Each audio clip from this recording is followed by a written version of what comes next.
آج ماہ ربیع النور کا پہلا جمعۃ المبارکہ ہے۔ اللہ مجتبی الکریم سے دعا کرتے ہیں کہ اللہ سبحانہ و تعالی ہمیں اس مہینے میں زیادہ سے زیادہ اپنے محبوب علیہ الصلوۃ والتسلیم کی آمد کی خوشیاں منانے کی توفیق عطا فرمائے۔ میں نے جو آیت مقدسہ تلاوت کی ہے جس میں اللہ سبحانہ و تعالی ارشاد فرماتا ہے قل ان کنتم تحبون اللہ فاتبعونی یحببکم اللہ، یعنی کہ اے محبوب تم فرما دو کہ اے لوگو اگر تم اللہ کو دوست رکھنا چاہتے ہو تو تم میرے فرما بردار ہو جاؤ تو اللہ تمہیں اپنا دوست رکھے گا۔ اس آیت مبارکہ میں اللہ سبحانہ و تعالیٰ نے اپنے محبوب کے ذریعے اپنے بندوں سے یہ اعلان کروایا کہ اپنے بندوں سے، اپنے غلاموں سے، اپنے امتیوں سے آپ کہہ دو، حضور کے ذریعے کہا اپنے امتیوں سے آپ کہہ دو کہ اگر اللہ کو اپنا پسندیدہ بنانا چاہتے ہو، اللہ کو اپنا دوست رکھنا چاہتے ہو، اللہ کو اپنا عزیز کرنا چاہتے ہو تو تمہارے لیے ایک چیز ضروری ہے، اور وہ چیز کون سی ہے؟ حضور کی محبت، حضور کی عطرت، حضور کا عشق ہمارے دل میں ہونا ضروری ہے، حضور کے فرما برداری۔ اس وقت ہمیں اللہ سبحانہ و تعالیٰ جو ہے اپنا دوست رکھے گا۔ تو اس سے پتہ یہ چلتا ہے کہ اگر اللہ کو اپنا دوست رکھنا ہے تو حضور کا ہمیں سچا فرما بردار ہونا ہوگا۔ یاد رکھو یارو، اللہ کے بعد جو کچھ بھی ہے وہ حضور ہی ہے۔ جتنا جو مقام، جو مرتبہ، جو عشق، جو کچھ بھی اللہ نے مرتبہ اور رسپانسبلٹیز اللہ نے جو عطا کی وہ حضور علیہ الصلوۃ والتسلیم کو عطا کی ہے۔ جو کچھ بھی وہ حضور ہی اللہ کے بعد، اور جو پھر حضور کے بعد سب کچھ ہے، یعنی کہ اللہ کے بعد جو مقام، جو مرتبہ ہے وہ حضور صلی اللہ تعالی علیہ وسلم کا ہے۔ اور دوسری بات یہ کہ ہمارے دل میں اپنی اولاد سے بھی زیادہ ہمارے دلوں میں حضور کی محبت ہونا یہ عین ایمان ہے۔ خود حضور فرماتے ہیں لا یؤمن احدکم حتی اکون احب الیہ من والدہ وولدہ والناس اجمعین، کہ کوئی شخص اس وقت تک مومن ہی نہیں ہو سکتا، کوئی شخص اس وقت تک مسلمان ہو ہی نہیں سکتا جب تک کہ وہ اپنی ماں، اپنے باپ، اپنے رشتہ دار، اپنی اولاد، تمام خاندان سے زیادہ وہ مجھ محمد سے محبت نہ کرے۔ یعنی کہ اپنا ایمان اسی وقت مکمل ہوگا۔ یہ نہ سمجھ لیجیے کہ بڑی داڑھی رکھ لی تو مسلمان ہو گئے، بہت ہی اچھی ٹوپی پہن لی تو مسلمان ہو گئے، بہت ہی اچھا لباس پہن لیا تو مسلمان ہو گئے۔ یہ سب مسلمان ہونے کی نشانیاں ہیں، ورنہ حقیقت میں مسلمان ہم اس وقت ہوں گے جب ہمارے دلوں میں تمام کائنات سے زیادہ سب سے افضل اگر ہمارے دلوں میں حضور کی محبت ہوگی تب ہمارا ایمان کامل ایمان ہوگا، ورنہ اس کے بغیر ہمارا ایمان، ہمارا دل جو ہے وہ کھوکھلا ہے، بالکل خالی ہے۔ حضور کی محبت کے بغیر ہمارا دل، ہمارا ایمان مکمل ہو ہی نہیں سکتا۔ اس سے پتہ یہ چلتا ہے کہ ایمان مکمل اس وقت ہوگا جب پورے خاندان سے بھی زیادہ ہمارے دلوں میں حضور کی محبت ہوگی، اور حضور کی محبت یہ بہت ہی ضروری ہے۔ یار انسان نے اس چیز کو بہت ہی کامن سمجھ لیا ہے کہ حضور کی محبت کیا ہے۔ آج اگر کسی کا بیٹا اللہ نہ کرے، صد بار اللہ نہ کرے، کسی کا بیٹا یا کسی کی بیوی یا کسی کے رشتہ دار جس سے وہ سب سے زیادہ محبت کرتا ہو، اگر وہ اس سے دور ہو جائے تو انسان اللہ کو جو ہے تانے دیتا ہے، اس کو غم میں ہوتا ہے، لیکن وہ کبھی سوچتا نہیں کہ میں نے کیا کہہ دیا۔ بارہا تو وہ یہ کہتا ہے کہ اے اللہ تیرے خزانے میں کیا کمی تھی کہ تو نے میرے پھول جیسے بیٹے کو اٹھا لیا۔ اب یارو اب سوچو کیا اللہ کے خزانے میں کبھی کمی ہو سکتی ہے؟ اللہ فعال لما یرید کی شان رکھنے والا ہے، پوری کائنات کو وہ اپنے محبوب کے ذریعے رزق عطا کرتا ہے۔ جو غیر ہے وہ بھی اللہ کے نام کا کھاتے ہیں، کیا اس کے رزق میں کبھی کمی ہو سکتی ہے یار؟ تو ہم نے جو ہے دنیاوی محبت، اپنے رشتہ داروں کی محبت کے اندر ہم اتنا تانا دیتے ہیں، لیکن یارو کبھی ہم نے سوچا بھی ہے کہ حضور کی محبت کو ہم نے ان سے بڑھ کر چاہا ہے؟ اپنے رشتہ داروں سے بڑھ کر ہم نے حضور سے محبت کی ہے؟ نہیں یار، ہم اس معاملے میں بالکل زیرو نظر آئیں گے۔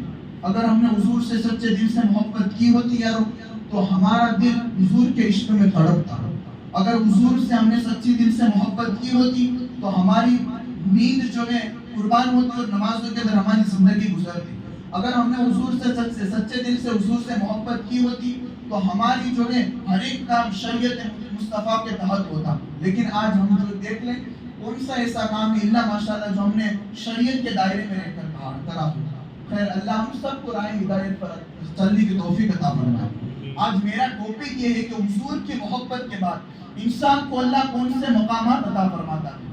انسان اگر کامیابی چاہتا ہے تو اس کے لیے اس کے پاس پہلے بہت ساری بینک بیلنس ہونا ضروری ہے، اس لیے کہ جب اس کے پاس بہت زیادہ پیسہ ہوگا تو تب جا کر وہ کسی کام کے اندر روکے گا، پھر اس کے بعد وہ کامیابی ملے گی۔ لیکن یہ تو دنیا کی کامیابی ہے، لیکن آخرت کی بھی کامیابی اور دنیاوی کامیابی چاہتے ہو تو حضور سے سچے دل سے محبت کرو، اللہ ہر مشن میں آپ کو کامیابی عطا فرمائے گا۔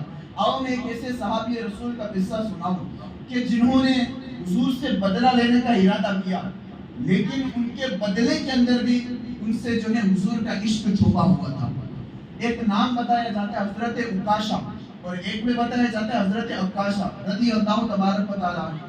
حضور صلی اللہ تعالیٰ علیہ وسلم کے آخری لمحات ہیں اور طبیعت اتنی علیل ہے کہ حضور خود جو ہے چل نہیں سکتے۔ 2-3 صحابہ حضور کے گھر تشریف لائے اور حضور سے جو کہ بتایا، حضور نے کہ اے میرے صحابہ مجھے جو ہے مسجد نبوی کے صحن میں لے جاؤ۔ صحابہ نے حضور کو اٹھایا، حضور نے کمبل اوڑھا، اس لیے کہ طبیعت بہت ہی علیل تھی۔ آخری لمحات کے سرخ پٹی حضور نے اپنے آنکھوں پر، اپنے چہرے پر حضور نے سرخ پٹی کو باندھ کر مسجد نبوی کے صحن میں تشریف لائے۔ تشریف لانے کے بعد حضور نے جو چند صحابہ آپ کے ساتھ تھے ان سے کہا کہ جاؤ پورے مدینے میں لوگوں کو جو ہے بتا دو کہ حضور نے تمام لوگوں کو مسجد نبوی کے اندر طلب فرمایا۔ تمام صحابہ کا جنب غفیر حضور علیہ الصلوۃ والتسلیم کے حکم کے مطابق مسجد نبوی کے اندر تشریف لائے۔ دیکھو حضور کا عشق کتنا فائدہ دیتا ہے یار، کہ جیتے جی ایسے بھی ہم نے لوگ سنے ہیں کہ جن کو حضور کی محبت کی خاطر اللہ نے اپنے محبوب کی صدقہ توسل سے جیتے جی ان کو اللہ نے جنت کی بشارت عطا فرما دی۔ وہ 10 صحابہ اکرام ہیں جن میں سے حضرت ابو بکر بھی ہیں، 10 صحابہ ہیں، وہ 10 جن کو جنت کا مشتہ ملا، اس مبارک جماعت پہ لاکھوں سلام۔ وہ 10 صحابہ تھے، لیکن حضور جو ہے جو جس کو چاہے اس کو جنت عطا فرما سکتے، اس لیے کہ اللہ نے دونوں جہان کی چابیاں حضور کو عطا فرما دی ہیں۔ قرآن پاک کی آیت ہے جس میں اللہ تبارک و تعالیٰ ارشاد فرماتا ہے لولا محمد ما خلقتک، لولا محمد ما خلقتک، دنیا کے پہلے انسان حضرت آدم ہے، لیکن اس کے باوجود بھی اللہ فرماتا ہے کہ اگر میرے محمد کو دنیا میں نہ بھیجنا ہوتا تو اے آدم میں تجھے بھی نہ بناتا۔ یعنی کہ اللہ نے جو کائنات بھی بنائی ہے تو حضور کے صدقہ توسل سے بنائی ہے۔ اللہ نے جو کائنات کو عروج عطا فرمایا ہے وہ بھی حضور کے صدقہ توسل سے عطا فرمایا ہے۔ تو حضور نے کیا تمام صحابہ سے کہا کہ جاؤ اور پورے مدینے میں اعلان کر دو۔ سب کو حضور نے جو مسجد نبوی کے اندر بلایا ہے۔ صحابہ گئے اور ایک کے بعد دیگر ایک شخص کے سب کے گھر دعوت دیتے گئے۔ صحابہ کا جنب غفیر مسجد نبوی کا جو صحن تھا اس کے اندر جمع ہو گیا۔ جمع ہونے کے بعد حضور نے کہا کہ اے میرے صحابہ میرے آخری لمحات ہیں، میں دنیا سے جانے والا ہوں، اب میں جو ہے اللہ کے روبرو ہونے والا ہوں۔ جب حضور نے یہ کلام کرنا شروع کیا تو ابو بکر صدیق یہ رونے لگے۔ جب ابو بکر کو روتا ہوا دیکھا تو صحابہ نے ابو بکر سے پوچھا، کہا کہ اے ابو بکر صدیق رونے کی کوئی وجہ ہوگی، تم رو رہے ہو؟ تو جب ابو بکر صدیق سے یہ پوچھا گیا تو ابو بکر کہتے کہا کہ تمہیں پتا نہیں، حضور کسی اور کا نہیں بتا رہے بلکہ حضور یہ خود اپنا ہی بتا رہے ہیں کہ میں دنیا سے جانے والا ہوں۔ جب صحابہ نے بھی یہ سنا تو وہ بھی جو ہے آنکھ پھوٹ پھوٹ کر رونے لگے۔ ایک جنب غفیر تھا، صحابہ کے اندر غم چھا گیا، تمام صحابہ رونے لگے۔ پھر اس کے بعد حضور نے صحابہ کے درمیان ایک خطبہ ارشاد فرمایا اور کہا کہ اے لوگوں، میں اللہ کا رسول، میں اللہ کا آخری نبی ہوں، میرے اوپر ایمان لانا تمہارے لیے عین ایمان ہے، مسلمان ہونے کے لیے تمہارے لیے ضروری ہے کہ تم مجھ پر ایمان لاؤ۔ پھر اس کے بعد حضور نے کہا صحابہ سے کہ میرے صحابہ، انسان کا حق ہے اگر اس کو کسی نے ستایا ہے، کسی نے اس کو پریشان کیا ہے، کسی نے اس کو مارا ہے، وہ اپنا حق لے سکتا ہے۔ اگر کسی نے کسی پر ظلم کیا ہے تو شریعت نے اسے اجازت دیتی کہ وہ بھی اس کو جو ہے اس کا حق ادا کر سکتا ہے۔ مثال کے طور پر میں نے کسی کو مارا تو جس کو مارا گیا تو اس کو بالکل اجازت ہے کہ وہ میرے ساتھ بھی وہی برتاؤ کر سکتا ہے۔ یہ حضور نے اعلان کیا۔ جب حضور نے اعلان کیا تو صحابہ میں سے مولا کائنات کھڑے ہو کر کہا کہ یا رسول اللہ، کیا آپ پر بھی کوئی بدلہ لے سکتا ہے؟ آپ تو بڑے عظمت والے ہیں، رحمت والے، برکت والے، آپ سے کوئی بدلہ کیسے لے سکتا ہے؟ حضور نے کہا کہ علی نہیں، میں بھی امت کو ایک درس دینا چاہتا ہوں کہ چاہے انسان کتنا بھی بڑا ہو جائے لیکن وہ شریعت کے دائرے میں رہ کر ہر کام کرے گا۔ اگر وہ شریعت سے لمٹ کراس کرے گا تو پھر اس پر بھی جو ہے اللہ کا عذاب آئے گا۔ جب حضور نے کہا تو صحابہ نے کہا کہ نہیں، ہم میں سے کوئی حضور آپ سے کوئی بدلہ نہیں لینا چاہتا۔ پھر اتنے میں ایک صحابی رسول آئے، کھڑے ہوئے اور کھڑے ہو کر کہا، جن کا نام حضرت عکاشہ بتایا جاتا ہے، حضرت عکاشہ کھڑے ہو کر کہتے کہا یا رسول اللہ، میں آپ سے بدلہ لینا چاہتا ہوں۔ جب حضرت عکاشہ کھڑے ہوئے تو ابو بکر نے پوچھا کہا کہ اے عکاشہ کیا حضور سے بدلہ لوگے؟ حضور سے بدلہ لوگے؟ حضور کے صدقے میں اللہ نے ہمیں بھی جو ہے یہ اتنے بڑے منصب عطا فرمائے ہیں، حضور سے بدلہ لوگے؟ کہا کہ حضور نے کہا ابو بکر خاموش ہو جاؤ، اس کا پورا حق ہے، وہ میرے ساتھ بدلہ لے سکتا ہے، شریعت مصطفیٰ کے اندر یہ اجازت ہے کہ وہ میرے ساتھ بھی بدلہ لے سکتا ہے۔ حضرت عکاشہ آئے اور آ کر کہا کہ بتاؤ کیا میں نے تمہارے ساتھ کیا تھا؟ تو حضرت عکاشہ کہتے کہا کہ فلاں جنگ کے اندر یا رسول اللہ آپ لوگوں کی جو صفیں صحیح کرا رہے تھے، ان صفیں صحیح کرانے کے دوران آپ کے پاس ایک کوڑا تھا، وہ کوڑا آپ سے جو ہے بھول کی وجہ سے میری پیٹھ کے اندر وہ کوڑا نہ گھستا تھا، بھول کی وجہ سے وہ کوڑا آپ نے جو ہے میرے پیٹھ کے پیچھے مارا تھا، اس وجہ سے میں آپ کا جو ہے مقروض ہوں، میں وہ جو ہے آپ سے حساب لینا چاہتا ہوں۔ تو جب حضور نے کہا کہ ٹھیک ہے جاؤ، حضرت بلال کو کہا کہ جاؤ میری شہزادی سیدہ کائنات کے گھر جاؤ اور جا کر ان کے پاس سے جو ہے کوڑا لے کر آؤ۔ سیدہ کائنات کے گھر حضرت ابوبکر حضرت بلال پہنچے اور پہنچ کر دستک دی اور دروازے کے اندر سے پردے کے اندر آواز ہے، کہا بتاؤ، کہا کہ حضور نے جو ہے کوڑا منگوایا ہے، کہا کہ کس وجہ سے؟ کہا کہ حضور نے کہا کہ میں آخری لمحات ہیں میرے اور میں جو ہے میرے ساتھ کوئی بدلہ لینا چاہتا ہوں، کسی کا قرض باقی تو میرے ساتھ جو ہے وہ اپنا بدلہ لے سکتا ہے۔ جب حضور نے یہ کہا تو سیدہ کائنات کا ایمان دیکھو یارو، اللہ ہر ایک انسان کو ایسے بیٹی عطا فرمائے۔ حضور صلی اللہ تعالی علیہ وسلم کی کیسی خاتون تھی یارو کہ اپنے نانا اپنے بابا جان کی خاطر اپنے بابا سے اتنی محبت تھی کہ اپنے بابا کی محبت کی خاطر اپنے دونوں شہزادوں کو قربان کر دیا۔ سیدہ کائنات کہتی کہ اے بلال یہ لو کوڑا لے جاؤ، ساتھ ہی ساتھ میرے دونوں شہزادے حسن و حسین کو بھی لے جاؤ۔ جب حضرت عکاشہ میرے بابا جان محمد رسول اللہ صلی اللہ تعالیٰ علیہ وسلم پر جب کوڑے برسائے تو میرے دونوں شہزادوں کو آگے کر دینا تاکہ میرے بابا جان کو کوئی تکلیف نہ ہونے پائے اور ان کو جو ہے تکلیف ہو، میرے دونوں شہزادوں جو برداشت کر لیں۔ سیدہ کائنات کے یہ ایمان ایسا ایمان تھا کہ یارو ایسا ایمان آج کی دنیا میں کسی خاتون کا ایسا ایمان نہیں ہو سکتا یارو، جو اپنے بابا کے خاطر اپنے سگے بیٹوں کو قربان کوئی کر نہیں سکتا۔ یہ آج کل کی ان کی ریالٹی یارو، اپنے اولاد سے انسان کو ایسی محبت ہوتی ہے۔ تو سیدہ کائنات نے اپنے دونوں شہزادوں کو دیا، حضرت بلال لے کر مسجد نبوی کے صحن میں پہنچنے کے بعد حضور کی آنکھوں سے بھی آنسو ہوئے، حضور کے آخری لمحات ہیں۔ حضور نے جب دونوں شہزادوں کو آتے ہوئے دیکھا تو حضرت بلال سے کہا کہ اے بلال، جانتا ہوں میری شہزادی نے دونوں بچوں کو اس وجہ سے بھیجا ہے، جاؤ اور ان کو ایک کمرے میں لے جا کر بند کر دو، اگر یہ جو کہ مجھے جو کوڑے مارے جائیں گے، اگر یہ کوڑے مارنا ان لوگوں نے دیکھ لیا کہ یہ اس کو برداشت نہیں کر پائیں گے،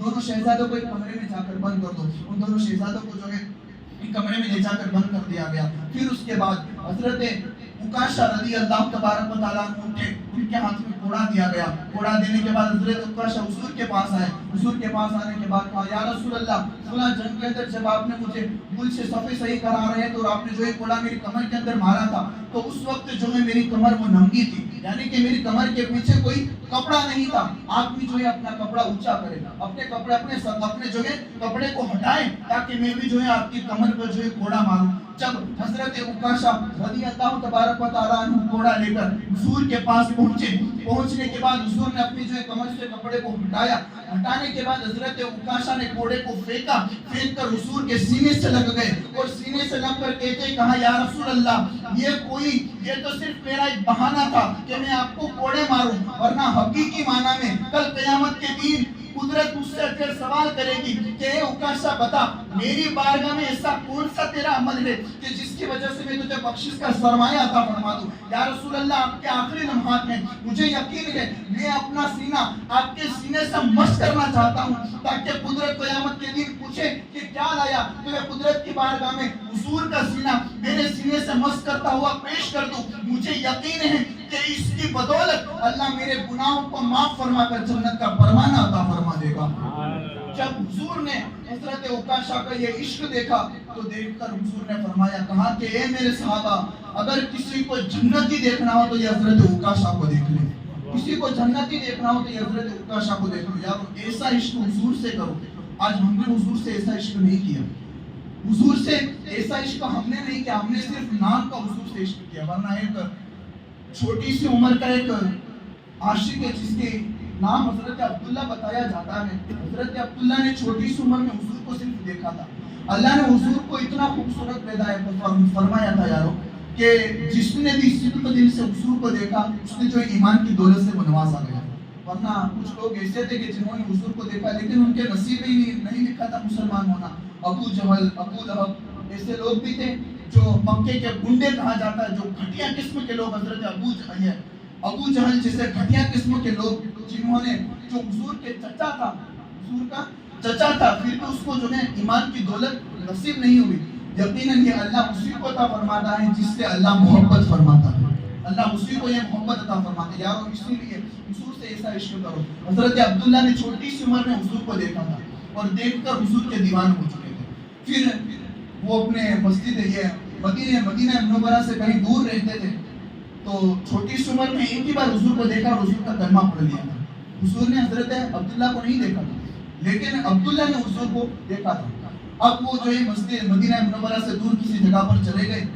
جب دور چلے گئے تو اپنی والدہ کو بارہا بتایا کرتے، کہا کہ میری امی جان، مجھے حضور کو دیکھنا ہے، آمینہ کے لال کو دیکھنا ہے، میں اس کا کلمہ پڑھ چکا ہوں، میں اس سے عشق کرنے لگا ہوں، میں اس سے محبت کرنے لگا ہوں. جب حضرت عبداللہ نے یہ کہا کہ بیٹے، کہا کہ تمہارے بابا بھی نہیں ہے، ہماری پرورش جو ہے تمہاری پرورش جو ہے میں نے اور تمہارے چچا نے کی، اور تمہارا چچا عیسائی ہے، اگر اس کو پتہ چلا تو وہ تمہیں مارے گا، خوب ڈانٹے گا. کہا کہ عبداللہ کہتے ہیں، کہا کہ مجھے یقین ہے، مجھے برداشت ہے، ہر چیز جو ہے برداشت کر لوں گا. حضرت عبداللہ نے جب یہ کہا تو گئے اپنے چچا کے پاس. ان کا چچا تھا تو وہ مسلمان نہیں تھا، عیسائی تھا. جب پہنچے اور پہنچ کر کہا کہ میں نے جو ہے آمینہ کے لال عبداللہ کے لفظ جگر کا کلمہ پڑھ چکا ہوں. جب حضرت عبداللہ نے یہ کہا تو ان کا جو چچا تھا وہ کھڑا ہو کر حضرت عبداللہ کو مارا. اتنا مارا حضرت عبداللہ کو کہ مورخین فرماتے ہیں کہ حضرت عبداللہ کی ناک سے اور ان کے جو دندان گھٹ مبارک تھے وہ شہید ہو گئے. چھوٹی سی عمر تھی حضرت عبداللہ کی. پھر تھوڑا آرام کیا اس کے چچا نے. پھر کہا کہ ابھی میں پھر اور تجھے ماروں گا. پھر مارا، اتنا مارا کہ وہ بے ہوش ہو گئے. بے ہوش ہونے کے بعد دوسرے دن پھر حضرت عبداللہ اپنے چچا کے پاس آئے اور آ کر کہا کہ مجھے اجازت دے دو، مجھے اپنے آقا نامدار محمد رسول اللہ کی بارگاہ میں جانا ہے. کہا کہ نہیں، میں تجھے نہیں جانے دوں گا، اس لیے کہ میں نے تجھے کھانا کھلایا، میں نے تیری پرورش کی، میں نے تجھے اچھے کپڑے پہنائے، میں نے تجھے جو ہے بہترین سے بہترین زندگی گزارنے کا سرمایہ عطا فرمایا، اور تو جو ہے مجھے چھوڑ کر چلا جائے گا.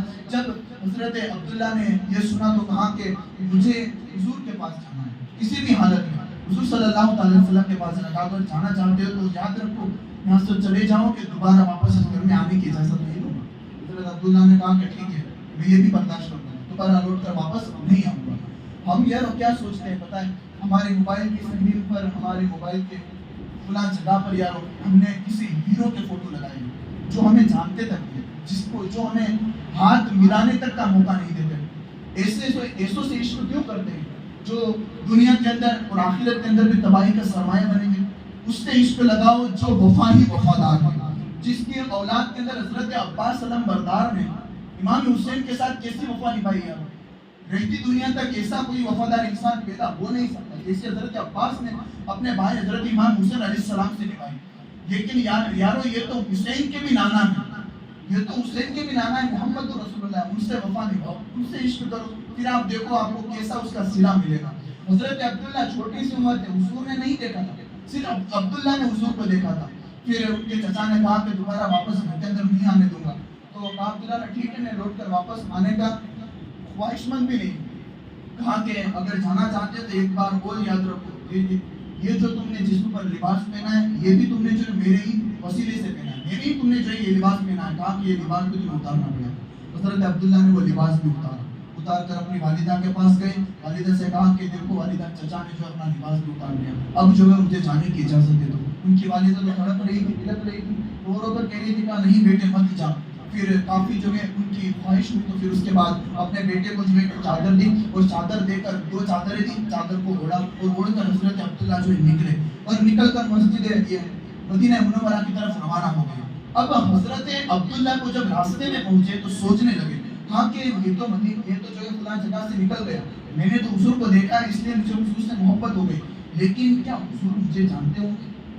حضور مجھے پہچانتے ہوں گے؟ جس کے لیے میں نے اپنا گھر چھوڑا، میں نے اپنی ماں کو چھوڑا، اپنے کپڑے اتار کر اپنے چچا کو دے دیے، اپنا پورا خاندان چھوڑا جس کے لیے، کیا وہ آمینہ کا لال کیا مجھے پہچانتا ہوگا، مجھے جانتا ہوگا؟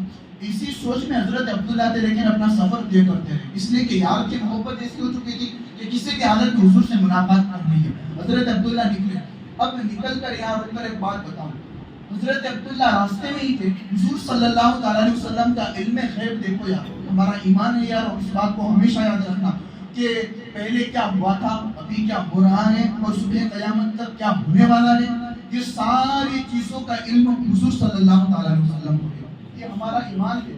اگر اس سے ہم نے روگردانی کی، ہم نے اس سے منہ موڑا اور ہم نے صرف یہ کہا کہ حضور کچھ جانتے نہیں، ہم اسلام سے نکل جائیں گے۔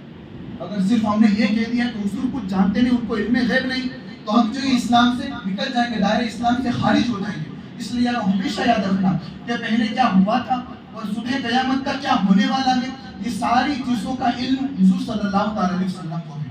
حضرت عبداللہ تو راستے میں نکلے اور سوچنے لگے، کہا کہ میں نے حضور کو دیکھا نہیں، لیکن حضور مجھے کیسے پہچان لیں گے۔ اب رات کے وقت حضور مسجد نبوی میں تھے، عشاء کی نماز ختم ہوئی، ختم ہونے کے بعد حضور اپنے گھر جا رہے تھے۔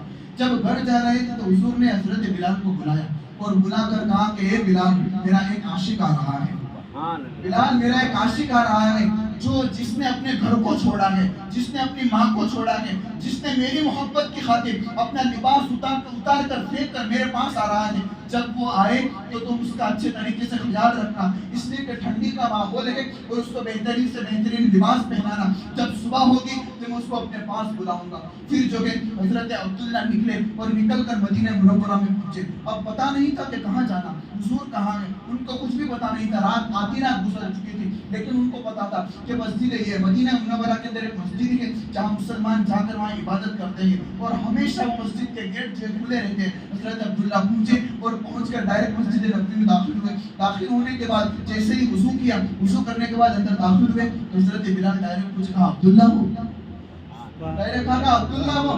تو عبداللہ بھی سوچنے، کہا آپ کون؟ کہا کہ میں بلال ہوں۔ کہا کہ آپ مجھے کیسے جانتے ہو؟